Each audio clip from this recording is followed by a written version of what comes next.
नमस्कार दोस्तों, एक बार फिर से स्वागत है आपका चैनल चर्चा विथी में। दोस्तों, पिछले वीडियो में हमने अधिगम के प्रमुख सिद्धांत और उसके प्रवर्तक के विषय में चर्चा करी थी। अगर उस वीडियो को आपने नहीं देखा है तो उसका लिंक मैंने डिस्क्रिप्शन बॉक्स में दिया हुआ है, वहां जाकर आप उसको देख सकते हैं। दोस्तों, आज इस वीडियो में हम चर्चा करने जा रहे हैं अधिगम के जो नियम है उसके विषय में। अधिगम के कितने मुख्य नियम है, कितने गौण नियम है, अधिगम के नियम के प्रवर्तक कौन है, उस पर हम विस्तृत चर्चा करेंगे। यह वीडियो विभिन्न परीक्षाओं में इसे क्वेश्चन आते हैं, तो यह वीडियो भी बहुत ही महत्वपूर्ण है, तो इस वीडियो को पूरा देखें आप। आइए दोस्तों देखते हैं। दोस्तों, जो अधिगम का नियम है इसके प्रवर्तक थार्नडाइक महोदय हैं, E.L. थार्नडाइक। थार्नडाइक ने अधिगम के 3 मुख्य नियम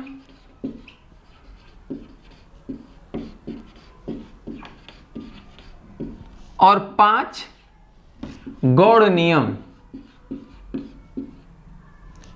5 गौण नियम, यानी कि थार्नडाइक महोदय ने अधिगम के 3 मुख्य नियम और 5 गौण नियम दिए हुए हैं। आइए दोस्तों आगे हम देखते हैं।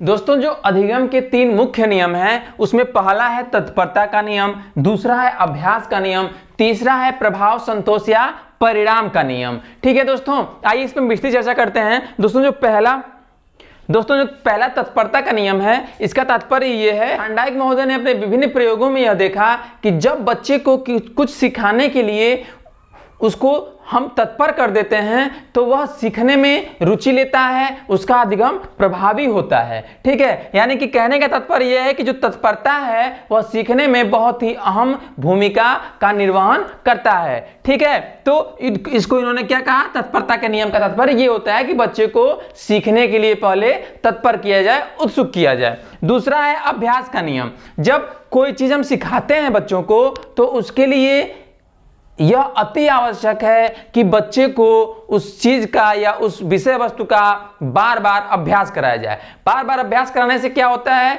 कि उसका जो अधिगम होता है वह स्थायी होता है और क्या होता है, उसको आसानी से चीजें जो हैं भूलती नहीं है। तो अभ्यास का नियम का तात्पर्य यह है। तीसरा है प्रभाव, परिणाम या संतोष का नियम। तीनों का किस प्रकार से एक दूसरे से, या यूं कहें एक ही है, संतोष, परिणाम या प्रभाव। उसको आप ऐसे समझेंगे कि जब कोई चीज हम बच्चों को सिखाते हैं तो उसका जब परिणाम सुखद होता है, यानी कि लास्ट में अधिगम की प्रक्रिया के समापन के उपरांत जब उसका परिणाम सुखद होता है, संतोषजनक होता है या प्रभावकारी होता है, तो वह अधिगम क्या होता है, प्रभावी होता है। कहने का तात्पर्य यह है कि जब आप बच्चे से बता देंगे कि देखो, यदि तुम यह फला कार्य कर लेते हो तो हम तुमको क्या करेंगे, एक पुरस्कार देंगे, तो वह बच्चा सीखने में उत्सुकता दिखाता है और शिक्षण प्रक्रिया के दौरान उसका क्या होता है, ध्यान केंद्रित रहता है। ठीक है,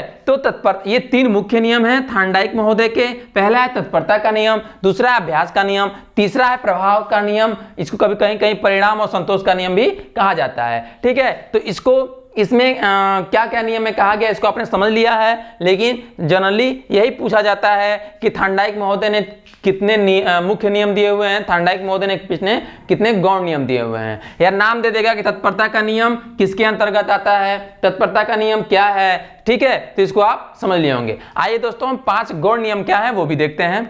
तो आइए दोस्तों, अब हम थार्नडाइक के जो 5 गौण नियम है उसको हम देखते हैं। थार्नडाइक के 3 मुख्य नियम है, उसको देखने के बाद हम दूसरा देखेंगे गौण नियम। जो थार्नडाइक के 5 गौण नियम है उसमें जो पहला है, इसको बस आप नाम देख लें। जो पहला है वो है बहु प्रतिक्रिया का नियम। जो पहला है वह बहु प्रतिक्रिया का नियम है, दूसरा मनोवृत्ति का नियम है, तीसरा आंशिक क्रिया का नियम है, चौथा आत्मीकरण का नियम है और 5वां संबंधित परिवर्तन का नियम है। ठीक है दोस्तों, तो दोस्तों इस वीडियो में हमने देखा कि थार्नडाइक के जो नियम हैं वह कितने नियम होते हैं, मुख्य 3 नियम होते हैं। कितने नियम होते हैं, मुख्य 3 नियम होते हैं। और गौण कितने होते हैं, 5 नियम गौण होते हैं। ठीक है, इन तीनों और पांचों यानी कि 5 3 8, तो 3 मुख्य नियम है उस पे और 5 गौण नियम पे हमने चर्चा करी। उम्मीद है कि यह वीडियो आपके लिए बहुत ही मददगार साबित होगा। मिलते हैं हम अगले वीडियो में, तब तक के लिए धन्यवाद।